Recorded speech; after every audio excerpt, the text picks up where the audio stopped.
রংপুরে বৈষম্য বিরোধী ছাত্র আন্দোলনে পুলিশের গুলিতে নিহত বেগম রোকেয়া বিশ্ববিদ্যালয়ের শিক্ষার্থী আবু সাইদ হত্যা মামলার আসামি 2 পুলিশ সদস্যকে আদালতের মাধ্যমে কারাগারে পাঠানো হয়েছে। বৃহস্পতিবার বিকেলে কড়া নিরাপত্তার মধ্য দিয়ে আবু সাইদ হত্যা মামলার আসামি রংপুর মেট্রোপলিটন পুলিশের এএসআই মোহাম্মদ আমির হোসেন ও কনস্টেবল সুজন চন্দ্রকে আদালতে আনে পুলিশ ব্যুরো অফ ইনভেস্টিগেশন।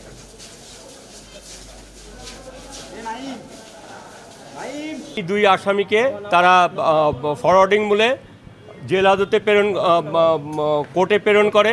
কোর্টের বিজ্ঞ ম্যাজিস্ট্রেট তিনি কাস্টডি মূলে তাদেরকে জেল হাজতে প্রেরণ করে। যতটুকুন আমরা জেনেছি একজনের সম্ভবত হচ্ছে কার্ডিয়াক প্রবলেম আছে। আমাদের শহীদ আবু সাইদের হত্যা মামলার 1 এবং 2 নম্বর আসামিকে পুলিশ ধৃত করার পর বিজ্ঞ আদালতে নিয়ে আসে 5 দিন ওনারা রিমান্ডের আবেদন করেন। রিমান্ডের আবেদন করার পর বিজ্ঞ আদালত সন্তুষ্ট হয়ে 4 দিনের রিমান্ডের আবেদন প্রেরণ করেন। আমরা সেই দিন দেখেছি আমির আলী এবং সুজন চন্দ্র রায় বিজ্ঞ আদালতে ওনারাই ওখানে স্বীকারোক্তি একরকম দিতে ধরছিলেন, ওনারা নাম বলতেছিলেন। পরবর্তীতে বিজ্ঞ আদালত থেকে 4 দিনের রিমান্ডের আবেদন দেওয়ার পর পুলিশের হেফাজতে যায়।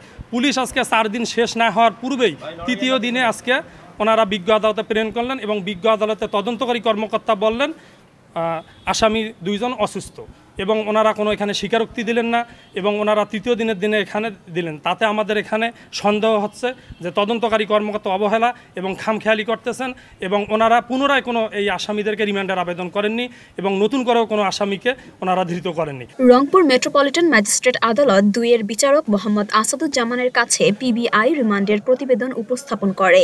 নতুন করে পিবিআই রিমান্ড আবেদন না করায় আদালত তাদের কারাগারে পাঠানোর নির্দেশ দেন। প্রসঙ্গত গত 10 সেপ্টেম্বর পিবিআই 2 পুলিশ সদস্যের 5 দিনের রিমান্ড আবেদন করলে আদালত 4 দিনের রিমান্ড মঞ্জুর করে।